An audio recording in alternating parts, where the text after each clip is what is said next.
Oh no, why you gotta do it? Why you gotta do it? Hey fam, what's up, what's up, what's up? This is Robert Anton here, robertanton.com, coming to you with your no frills, the voice commentary from a singer. Oh, it's a new week, it's a new week. Happy Halloween! By the time you see this, it will be Happy Halloween. It will be like midnight here in New York City. Tell me what costume, tell me down in the comments. I don't know if I'm gonna dress up this year, but I do plan to go to the Halloween parade if it's not too cold. Anyway, that's enough about Halloween. Let me tell you, tonight is the beginning of the knockout rounds. Each contestant chooses their own song and competes head-to-head with another artist from their own team, and one is going home unless they get a steal. And again, they did the thing where they have you watching the person you're competing against while they're in rehearsal, so it was kind of interesting. Clarkson is the key advisor for all the teams and will be a coach on the show next season. Are you ready? I am so ready, so let me tell you what happened. TeamBlake was up first. It was Adam Cunningham versus Esera Tuaolo. Adam was doing Either Way by Stapleton, and he picked up the guitar for the rehearsal and had Kelly saying, "Geez," while she was watching him. She told him the storytelling moments were powerful. Blake advised him to dig down and get more volume out of the opening verse. Esera did Superstar by Vandross, and I loved that first note coming out of him in rehearsal, and those high notes were just gorgeous. Kelly seemed to be blown away and told him to make sure he uses his vibrato to keep him on pitch. In the ring, Adam kicked us off with his guitar. He was really eating that mic and getting those low notes out. When I say eating the mic, he was all up in here, so getting those low notes out like Blake asked him to do. He seemed really into the emotion of the song, and I was liking his tone, especially when he opened up to nail those big notes. Esera stepped into place, and his light tone was so beautiful, and he was letting that vibrato resonate nicely. He had a very grounded, natural style and was singing directly to the coaches and to the crowd. And the way he went up into those higher notes of his range, though, oh, it was really impressive. He just kept going up, and he's got some really sweet range. I mean, just a huge range. And then it just started giving me chills. I was like, oh my God, as he was doing these notes, just climbing. TeamJHud said Esera captured the moment and Adam captivated her, calling it a tie. Adam Levine was impressed by the quality of Esera's voice and preferred him. And Blake chose Esera, saying there's nothing like Esera on the earth. And Adam Levine chimed in to steal Adam Cunningham. So Adam for Adam once again. TeamJHud was up next with Lucas Holliday versus Cheyenne Jones. Oh no, why you gotta do it? Why you gotta do it? Lucas did Tell It Like It Is by Neville. And in rehearsal, they were advising him where to take the song. Kelly was telling him not to move too much and to let the audience come to him, and was also advising him to open his eyes more often as he was singing. Cheyenne was doing Who's Loving You by the Jackson 5. Listen, I'm gonna point something out real quick. She said in some of her other packages before that she didn't have any vocal training, but tonight she said in her package that her dad was her vocal coach. Okay, I'm just saying. During rehearsal, she was just wailing away, and Kelly called her amazing and then told her that she doesn't have to run all the time, do all these melismas all the time. So in the ring, Lucas kicked us off with just a little shakiness, but he hit the solid notes within a few seconds. He had such an interesting vocal quality and was really trying to get into the emotion of the song. He was singing it to the audience. He didn't flip into his falsetto so well the first time, but then he eased into it when he finally tried to pull it out, pull out a lot of the falsetto. But then he started sounding kind of strained as he finished out the song. Cheyenne started this out, riffing it up and really laid into the feeling of the lyrics. She seemed a little more mature on this, looked like she knew what she was singing about, and seemed to really be enjoying herself on stage. I was screaming after one of her riffs she did, but she kept it clean and blew it up at the end. So, oh my God, I thought she was like finished, and she did some more, and she has such elasticity to her vocals. She could just, and some of those runs, I mean, some people, they have a force doing these, but I mean, she just ripped into those runs and they just flow out so easily. I can understand why she does them so often. The thing is going to be her holding that back and, really like keeping some straight tone and then adding just a little bit of run here and there. But they're so beautiful when she does them. Miley said she liked the layers of Lucas's voice, then told Shi'Ann that she had won it. Adam raved on Lucas and then called Shi'Ann a powerhouse talent. Blake was surprised to hear Lucas go off the rails, he said, and called Shi'Ann a little bit busy at times, but noticed that she kept control. And TeamJHud chose Cheyenne. And if you choose me, please make sure to thumb up the commentary. Let me know that you're watching. I am enjoying the show tonight. You got to tell me down in the comments, is it one of the best nights of knockouts? Let me know. Thank you so much for watching, and thank you for your thumbs. Team Adam had Addison Aegon versus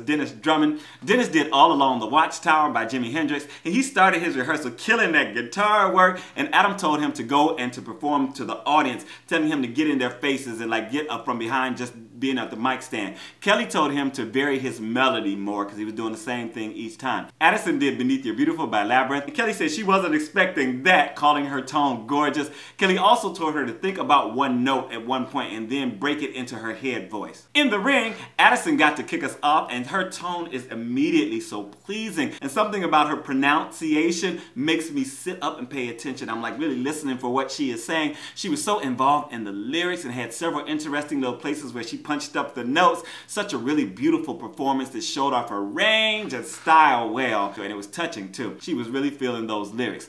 Dennis had a great frenetic energy. He started this out and was growling into his notes. Good attack. He felt just a little constrained after his guitar solo, and this kind of was keeping a steady pace with not enough peaks and vocally for me. The guitar playing really overshadowed his vocals also for me. Blake told Addison that she's one of his favorites and said she took it vocally. JHud said Addison's voice already sings a song and told Dennis he better play that guitar, but she said she didn't feel as much presence in his voice. Miley called Addison as close to pitch perfect as she can get, and Adam chose Addison, saying that she could save the world. Then it was Team Miley with Janice Freeman versus Carly Webster. Janice did I'm Going Down by Mary J. Blige. In rehearsal, Miley gave her a line reading on one of the notes, one of the parts of the song, and Kelly told her that she liked the soft she brung. Carly did Blue Bayou by Linda Ronstadt, and Kelly told her about some sleepy, sexy thing that would help her pull off the song in the lower range. In the ring, Carly was up first, and good thing too. And she was so low in her range that it was sometimes not easy to make out her words. Her voice is so nice, ear candy, and I like the little twang she had going before she went into the chorus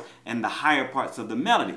So she was giving me a Sandra Dee feel with this song. I don't know why. Very sweet and pure, and her approach to the lyric was so nice. She seemed to have a wonderful grasp on the emotional content throughout, and I knew Janice was going to kill it and take this to church. She started out talking to us in song. She was really like, I could really say she was saying something to somebody and had the coaches singing along with her by the chorus.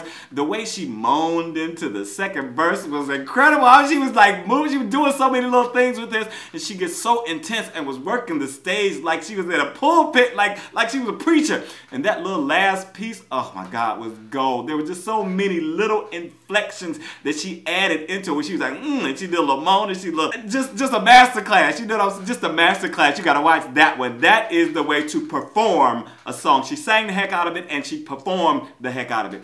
Adam told Carly that she loved her and said she's now in love with Janice, saying that she was singing her face off and preferred Janice.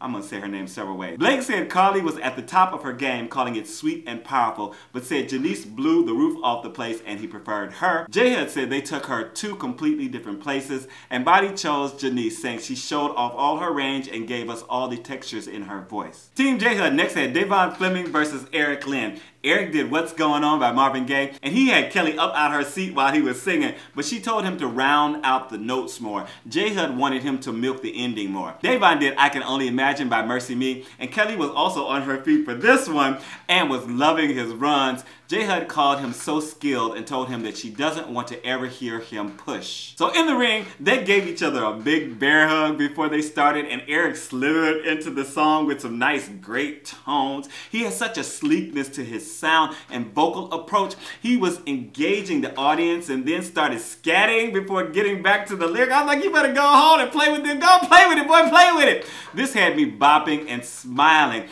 but there was something missing too. I was like, the song is about like what's going on. It's a question, and there's a lot of angst and a lot of wonder, and it's not a pretty song, and he was singing it very, very pretty. So I was kind of like, I was just missing that beautiful tone. A little too perfect. Devon started out with such a high ring to his tone. My ears weren't ready. I was like, what's going on? I felt a little more comfortable when he riffed down into more of like his chest voice. It's just amazing the things he can do with his voice. And by the time he got the crowd to waving, I was getting goosebumps. And the moist eyes started coming. And I was like, oh no, don't start crying up in here. He was taking me to church. The long held note was so beautifully padded. I mean, it wasn't too bright. And it was such a perfect performance and such a sweet finish. Miley said Devon gave us the perfect taste of all the textures in his voice while calling Eric beautiful to watch. Adam said Eric has something unique, calling him another creature. Blake called Eric a stylist and told Devon he felt like he was at church worship, saying he transformed the room. And JHud chose Devon because he transcended the room. And in the pimp spot, we had Team Miley with Ashton Crabbe versus Chloe Kohansky. Ashton did Wanted, Dead or Alive, Wanted, Dead or Alive by Bon Jovi. And Kelly loved her rasp in rehearsal. And Miley wanted to add a moment for her and sang it to her. Kelly also told her to lock eyes with the audience. Chloe was doing Landslide by Fleetwood Mac. And Kelly was tearing up while she was singing in first rehearsal. Miley sang a little part for her. And Kelly mentioned that maybe she should try to do it in head voice. And they were all on one accord about that. In the ring,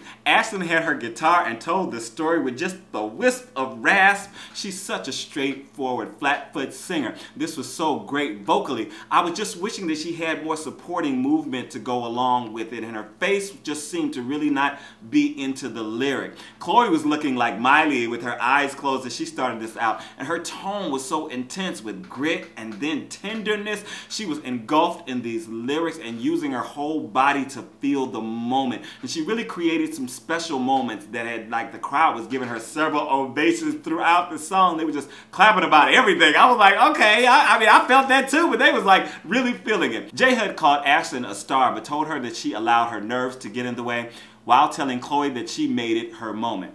Adam said Chloe broke out in this moment, and Blake noticed the connection with the song and preferred Chloe. And Miley chose Ashlyn, saying she's her country girl with a big voice. Then JHud and Blake chimed in to steal Chloe, and Chloe chose Team Blake to finish out the show. It's a win-win once again. So that's it for the night. Tell me down in the comments what you thought. How was the show? Was it some of the best battles so far, or the knockouts that you've seen? Let me know down in the comments. So I will see you all next week. Happy Halloween. This is Robert Anton, RobertAnton.com. I am out.